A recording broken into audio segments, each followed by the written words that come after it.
ब्रेकनंतर जयम विशेषमध्ये सर्वांचं स्वागत। आज लोकसभेत आणि राज्यसभेमध्ये महत्त्वाचे कायदे पारित झालेले आहेत।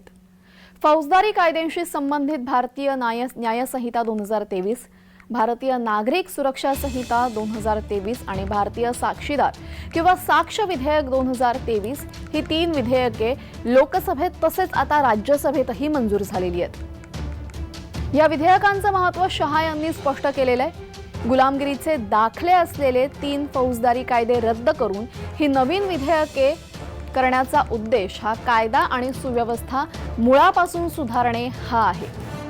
150 वर्षांपूर्वीचे हे कायदे रद्द करून प्रथमच पंतप्रधान नरेंद्र मोदी यांच्या नेतृत्वाखालील राज्यघटनेच्या भावार्थानुसार गुन्हेगारी संहितेचे कायदे बनवले जाणार आहेत आणि ही 3 विधेयके आपल्या राज्यघटनेचा आत्मा प्रतिबिंबित करतात। परंतु इटलीची मानसिकता असलेल्या लोकांना ते कधीच समजणार नाही असा खोचक टोला देखील शहा यांनी लगावला।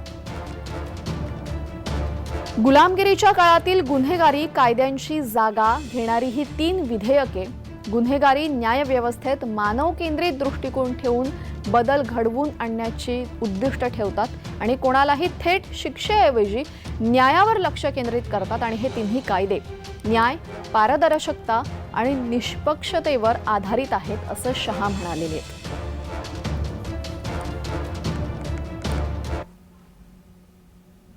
दरम्यान कोणते 3 जुने 150 वर्षांपूर्वीचे कायदे बदलून नवीन कायदे बनवण्यात आलेले आहेत ते जुने कायदे कोणते हे आपण पाहूयात।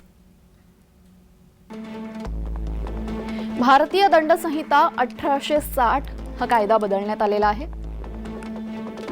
फौजदारी प्रक्रिया संहिता 1898 आणि तिसरा भारतीय पुरावा कायदा 1872 या 3 कायद्यांमध्ये बदल करत 3 नवीन कायदे आता आलेले आहेत।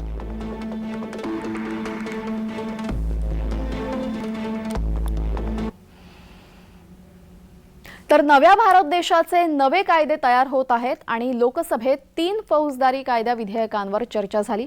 या चर्चेला केंद्रीय गृहमंत्री अमित शहा यांनी उत्तर दिलं। दहशतवाद, देशद्रोह यांची व्याख्या कायद्यांच्या माध्यमातून करण्यात आलेली आहे। आता राजद्रोहासाठी नाही तर देशद्रोहासाठी शिक्षा होणार आहे। व्यक्ती स्वातंत्र्य, मानवी हक्क आणि सर्वांना समान वागणूक या 3 तत्वांच्या आधारे हे प्रस्तावित कायदे आणण्यात आलेले आहेत। पंतप्रधान मोदी यांच्या नेतृत्वाखाली प्रथमच फौजदारी न्याय व्यवस्थेवर नियंत्रण ठेवणारे 3 150 वर्ष जुने इंग्रजांच्या काळातील कायदे बदलण्याची प्रक्रिया सुरू झाली आणि आता लोकसभेसह राज्यसभेतही या 3 कायद्यांना मंजुरी मिळालेली आहे। नवे कायदे भारतीय नागरिक, भारताची संस्कृती याचा विचार करून तयार केलेले आहेत असं केंद्रीय गृहमंत्री अमित शहा म्हणाले आहेत।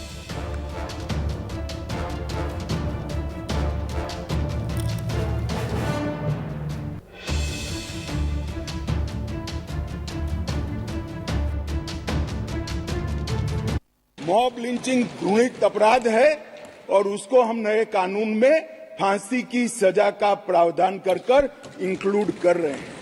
मगर अब मैं आपको पूछना चाहता हूं, आपने भी इस देश में 70 साल में 58 साल शासन किया है, आपने मॉब लिंचिंग को भला अब तक क्यों नहीं लाए थे? हम तो जब बदलाव किए तब लाए। मॉब लिंचिंग शब्द का उपयोग हमें गाली बोलने के लिए तो खूब किया, मगर जब सत्ता में आए तब भूल गए। मान्यवर, मैं कहना चाहता हूं, हमने राजद्रोह की जगह देशद्रोह की स्थिति रखी। अब ये देश आजाद हो चुका है, लोकतांत्रिक देश है। शासन की टीका तो कोई भी कर सकता है, किसी को भी करने का अधिकार है। इसके लिए इस देश में अब किसी को जेल में नहीं जाना पड़ेगा, चाहे हमारा शासन है। मैं फर्क समझाता रहा हूं, जो बड़े कटाक्षमय तरीके से ओवैसी साहब हंस रहे इसलिए। तर नव्या कायद्यांमुळे होणार असलेले बदल काय आहेत हे आपण समजून घेऊयात। सीआरपीसी मध्ये कोणत्याही तक्रारीवर कारवाईसाठी कालमर्यादा नव्हती। नव्या कायद्यानुसार तक्रार आल्यावर 72 तासांच्या आत एफआयआर दाखल करून पुढील कारवाई होणं आता अनिवार्य झालेलं आहे। दहशतवाद, देशद्रोह यांची व्याख्या कायद्यांच्या माध्यमातून आता करण्यात येणार आहे. आता राजद्रोहासाठी नाही तर देशद्रोहासाठी शिक्षा होणार आहे. मॉब लिंचिंग या घृणास्पद गुन्ह्यासाठी आता फाशीची तरतूद करण्यात आलेली आहे. लैंगिक हिंसाचाराच्या प्रकरणामध्ये केवळ महिला न्यायदंडाधिकाऱ्यापुढेच सुनावणी होणार आहे. पीडितेचा जबाब महिला पोलीस अधिकाऱ्यासमोरच नोंदवला जाणार. खोटे आश्वासन देऊन किंवा ओळख लपवून शारीरिक संबंध ठेवणे आता गुन्ह्याच्या कक्षेत येणार आहे. सामूहिक बलात्कारासाठी 20 वर्षांच्या शिक्षेची किंवा जन्मठेपीची तरतूद या नवीन कायद्यान्वये करण्यात आलेली आहे. किरकोळ फौजदारी खटल्यांची सुनावणीही वेगाने होणार आहे. दंडाधिकारी 3 वर्षांपर्यंत शिक्षा असलेल्या प्रकरणांमध्ये सारांश चाचणी होणार आहे. 7 वर्षे किंवा त्याहून अधिक शिक्षा असलेल्या सर्व गुन्ह्यांमध्ये फॉरेन्सिक अनिवार्य असेल. 10 वर्ष किंवा त्यापेक्षा जास्त शिक्षा, जन्मठेप, फाशी यापैकी कोणतीही शिक्षा झालेल्यांना घोषित गुन्हेगार असं म्हणता येणार आहे. आणि घोषित गुन्हेगारांची मालमत्ता जप्त करण्याचे अधिकार सरकारला मिळणार आहेत.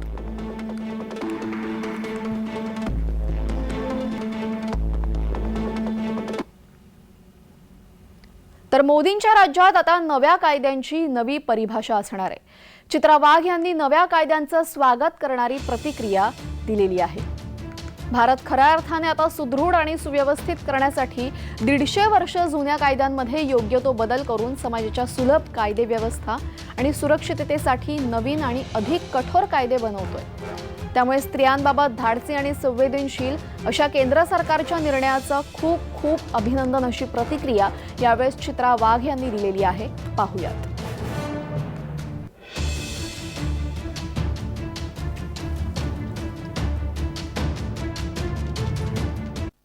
नमस्कार. नव्या वर्षाच्या सुरुवातीलाच देशातील भव्य राम मंदिराचे उद्घाटन होते. पण तत्पूर्वी स्त्रिया प्रतीच्या रामाच्या न्यायिक भूमिकेतून रामराज्याप्रमाणे आपल्या या मोदी राज्यातही लिहिली जातीये नव्या कायद्यांची नवी परिभाषा. हा नवा भारत खऱ्या अर्थाने सुदृढ आणि सुव्यवस्थित करण्यासाठी 150 वर्ष जुन्या कायद्यांमध्ये बदल करून समाजाच्या सुलभ कायदे व्यवस्था आणि सुरक्षिततेसाठी नवे आणि अधिक कठोरचे कायदे बनवले जात आहेत. देशाच्या सर्वांगीण विकासाच्या सुदृढ लोकशाही व्यवस्थेचा भाग असल्याचा आज सार्थ असा अभिमान सुद्धा वाटतोय. कारण समाजात स्त्रियांच्या अन्याय अत्याचारावर विरोधात त्यांना निपक्षपाती, स्वच्छ, जलद गतीने, म्हणजे फक्त स्वच्छ आणि स्पष्ट नाही तर तितक्या जलद गतीने न्याय मिळावा याच्यासाठी केंद्र सरकारने महत्वाच्या 3 कायद्यांमध्ये आता सुधारणा केली आहे. या नव्या कायद्यांमध्ये महिला मुलींच्या अन्याय अत्याचाराच्या घटनेत आता गुन्हेगाराला कसलीच माफी नसे ना असे कुठली कायद्याची पळवाट. या नव्या कायद्यानुसार आता समाजातील या कुप्रवृत्तींना, या दुष्प्रवृत्तींना, या कुव्यवस्थेला कायमचाच चाप बसावा यासाठी बदललेल्या कायद्यानुसार आता गँगरेप म्हणजे सामूहिक बलात्कार या घटनेमध्ये गुन्ह्यामध्ये हरामखोरांना 20 वर्षाची शिक्षा किंवा जन्मठेप होणार आहे. एवढंच नाही, दुसरा म्हणतोय कायदा की 18 वर्ष आणि त्याच्या खालील मुली म्हणजेच पॉक्सोच्या कायद्यामध्ये आता अशा पद्धतीची जर लैंगिक अत्याचार झाला तर जन्मठेप आणि या हरामखोरांना फाशीची शिक्षा होणार आहे. याहूनही महत्वाचं की खोटी आश्वासनं देऊन, लग्नाचा आमिष दाखवून, आपली ओळख लपवून लैंगिक संबंध महिला मुलींशी ठेवणारा हा सुद्धा विषय हा गुन्हाच आहे आणि तो गुन्ह्यामध्ये मोडतो त्याला सुद्धा आता शिक्षा होणार आहे. स्त्रियांबाबत धाडसी आणि संवेदनशील असे निर्णय घेणाऱ्या या आमच्या मोदी सरकारचे, या आपल्या मोदी सरकारचे मनापासून अभिनंदन आणि महाराष्ट्रातल्या तमाम मातृशक्तीकडनं मी आभार मानते. धन्यवाद. जय हिंद, जय महाराष्ट्र.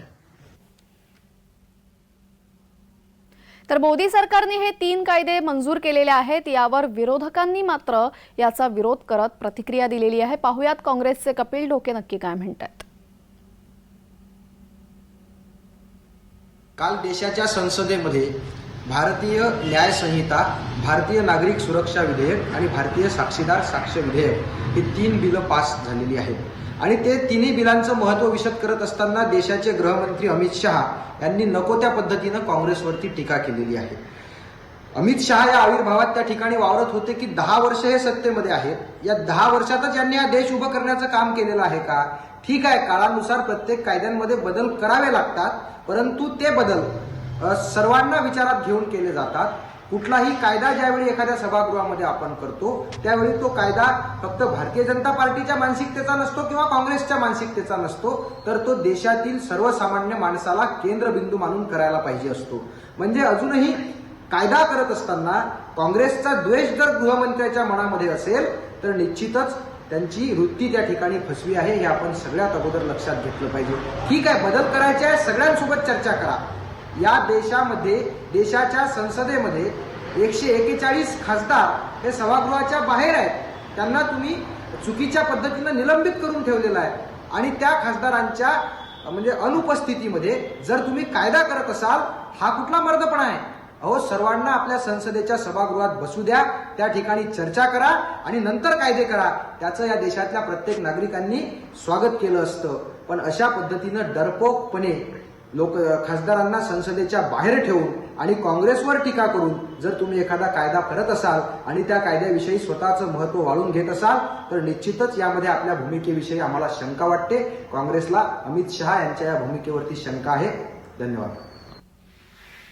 तर केंद्र सरकारने केलेल्या नव्या कायद्यांसंदर्भात एमआयएमचे ओवीसी काय म्हणतात पाहुयात.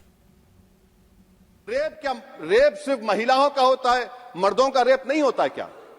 आपका प्रोविजन नहीं है क्या? स्टॉकिंग नहीं होती है मर्दों की? अच्छा, जस्ट होता है सर, आप हंस रहे हैं, होता है. आपकी हंसी इस बात का इकरार है कि आप जानते हैं किसका हुआ है. तो justice JS Verma sir, justice JS Verma का जेंडर न्यूट्रल बनाइए. अच्छा, क्लॉज 69 को. यासह जय विशेषमध्ये वेळ झालेली आहे. इथेच थांबण्याची सर्व प्रेक्षकांना जय महाराष्ट्र.